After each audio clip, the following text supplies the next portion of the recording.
Story number 65, Nature Life.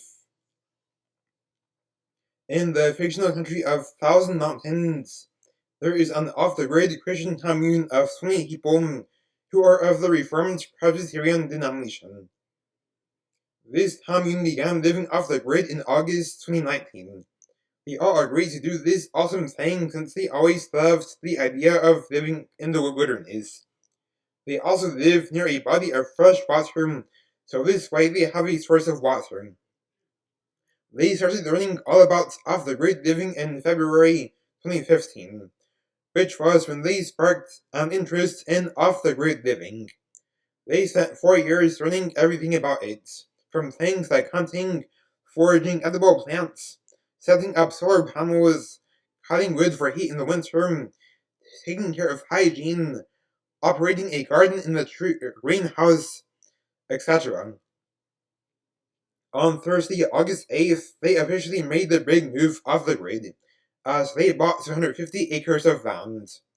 They are aware of all the laws regarding off-the-grid living, so they know exactly what to do and what not to do. Fortunately, doing this was simple since Thousand Mountains only has 7 different laws regarding off-the-grid living. Of these 20 people, 5 of them are in their teens, 5 of them are in their 20s, 6 of them are in their 30s, and 4 of them are in their 40s. The 5 who are in their teens are Kyle Baxter, age 16 male, Tiffany Sawyer, age 14 female, Kelsey Sawyer, age 16 female, John Ross, age 18 male, and Storm Reynolds, age 19 female. The 5 who are in their 20s are Gavin Rogers, age 26 male, or Jordan Palmer, age 20 female, Jedediah Palmer, age 20 male, Heaven Townsend, age 25 male, and Rose Gatsby, age 27 female. The 6 people who are in their 30s are Jalen Townsend, age 32 male, Valerie Jones, age 30 female, Carly Powell, age 35 female, Todd Powell, age 39 male, Fred Staubach, age 37 male, and Alyssa Knox, age 36 female. The 4 people who are in their 40s are Kevin Sawyer, age 49 male, McKenna Sawyer, age 46 female, Paul Baxter, age 47 male, and Margaret Baxter, age 43 female. Kevin and McKenna are the parents of Tiffany Sawyer and her older sister Kelsey Sawyer. Paul and Margaret are the parents of Kyle.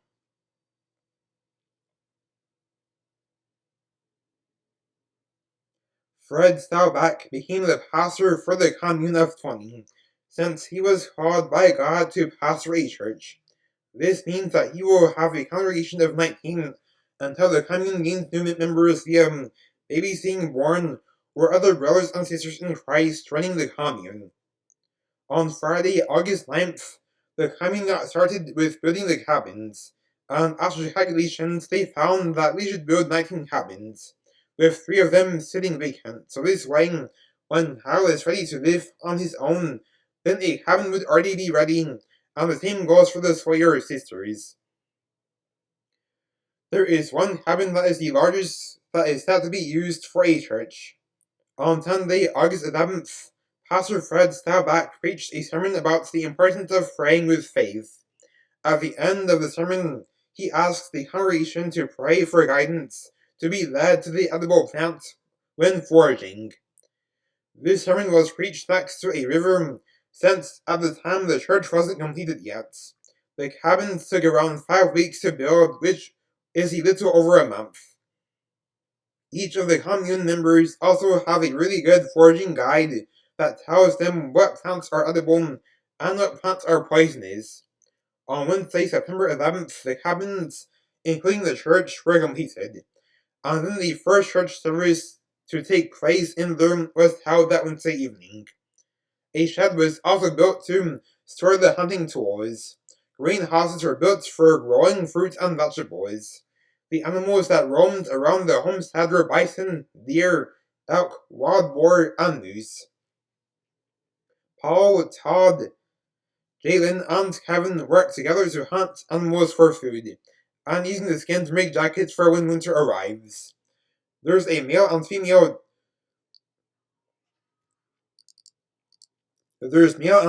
dummies of different sizes that is used for making the jackets.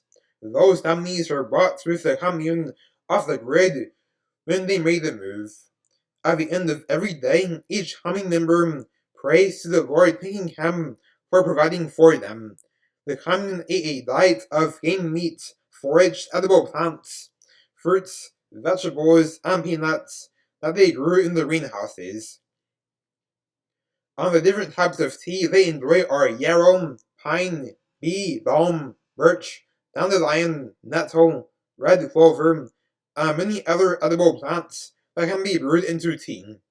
Foraged edible plants and berries were also used in making salads and unique dishes that people living on the grid are unfamiliar with. A favorite in this commune is a fatty bison steak with a side of steamed edible plants. Valerie, Carly, McKenna, and Margaret collect the animal fat from bison, elk, moose, and wild boar. They have the fat from bison, elk, and moose are rendered into tallow, and then the fat from wild boar is rendered into lard. The commune also enjoys consuming pecans, peanuts, walnuts, hickory nuts, and acorns. They send the acorns through a process called bleaching. We have the acorns shelled, dried, and then soaked in water for several days. The commune also enjoys nut butters too. And we also use the oil that forms on the top for salad dressings. They only cook in animal fat because animal fat is much better for cooking than the nut oils that form on the top of the nut butters. The peanuts are grown in the greenhouses, and then the other nuts are foraged from trees. Some of the men in the commune make the nut butters by grinding nuts in manual food processors that operates by rotating a lever. The entire commune follows a diet that is high in natural fats, moderate in protein, and low in carbohydrates. They follow this type of diet because they know it's one of the healthiest diets to follow, and the food they have access to follows that criterion. The commune regularly consumes organ meats along with the standard meats. They also regularly consume bison bone marrow as well. Their diets are around 67% animal-based and 33% plant-based.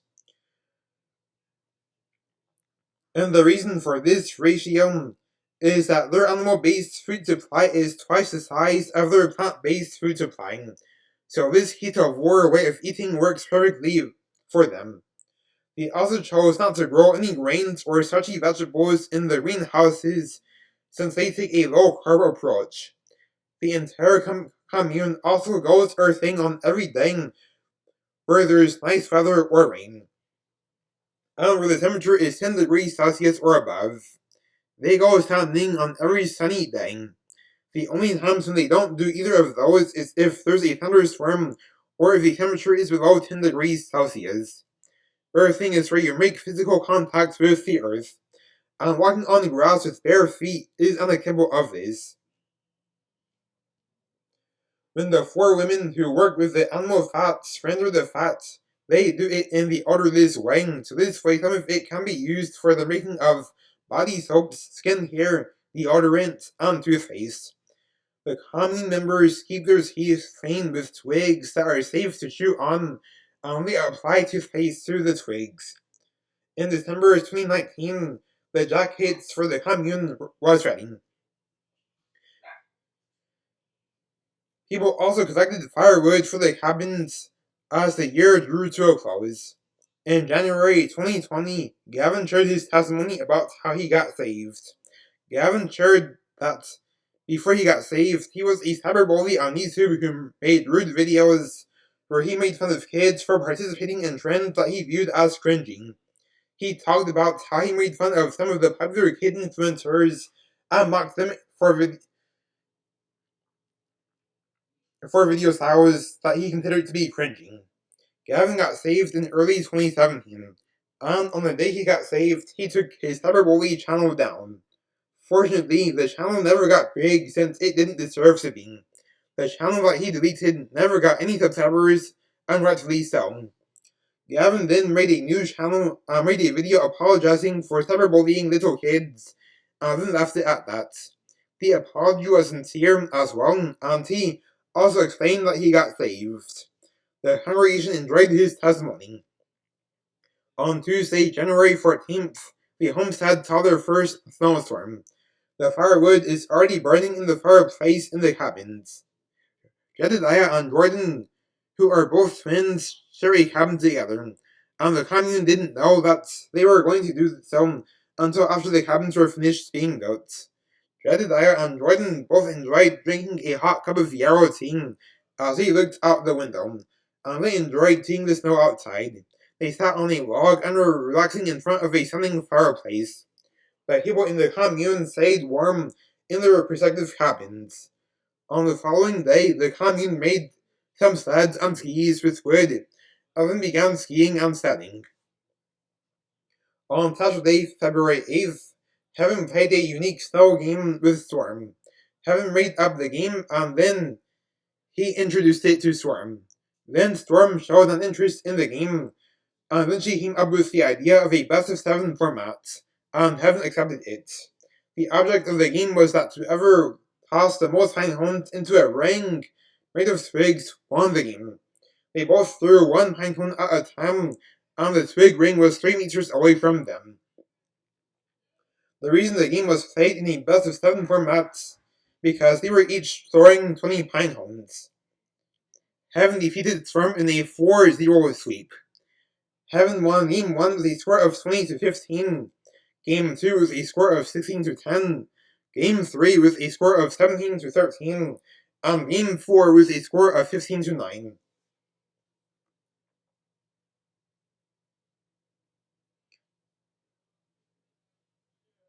Around the middle of March 2020, the commune planned a birthday party for Jedediah and Jordan, since their birthday was coming up soon, since their birthday is on March 28th. The commune was not affected by the COVID pandemic because their homestead is isolated from on-the-grid society, to the point where COVID cases could not show up on the homestead. Because of this, the commune were still able to have parties together. The commune found out about the pandemic through a radio that is powered by the solar panels. Fred Stelbach, who is the pastor and the leader of the commune, decided not to welcome new members to the commune until the COVID pandemic ended. He made this announcement to the commune on Wednesday, March 11th. On Saturday, March 28th, the Palmer twins spent earthing and tanning together. They both spent some time in prayer as well. When they spent time in prayer, they prayed for the commune members, for guidance when foraging, and for people in on-the-grid communities. They prayed for the on-the-grid communities that they recovered from the COVID pandemic. After this, they went running around the woods, even up a hill. After several minutes, they stopped in front of the river that flows through the homestead, which has fresh water. They both went to drink water out of the river.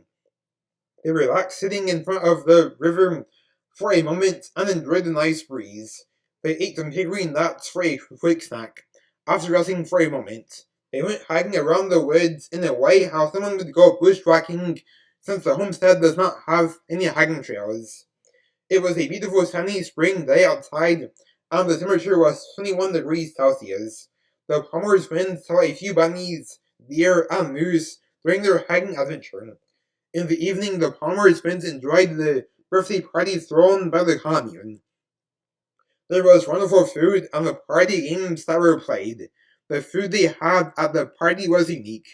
Everyone also enjoyed stargazing near the end of the party, and Jedediah was the first to spot a shooting star.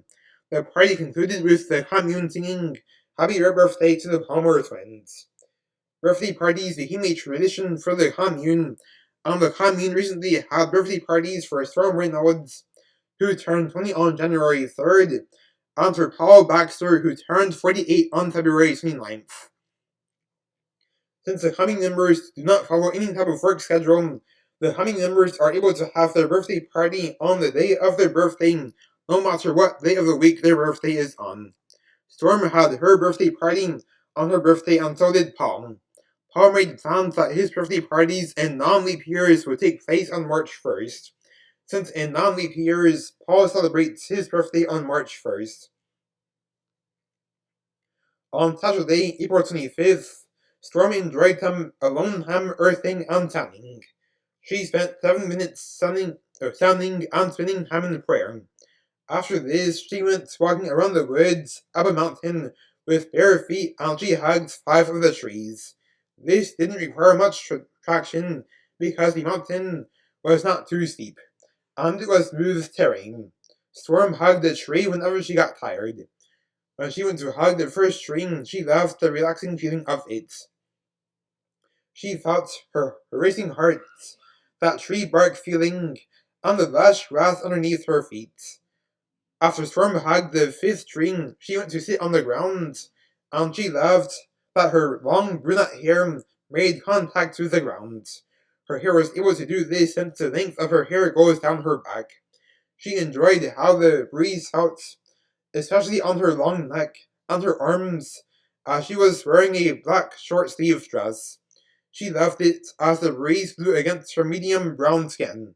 Storm was stump sitting since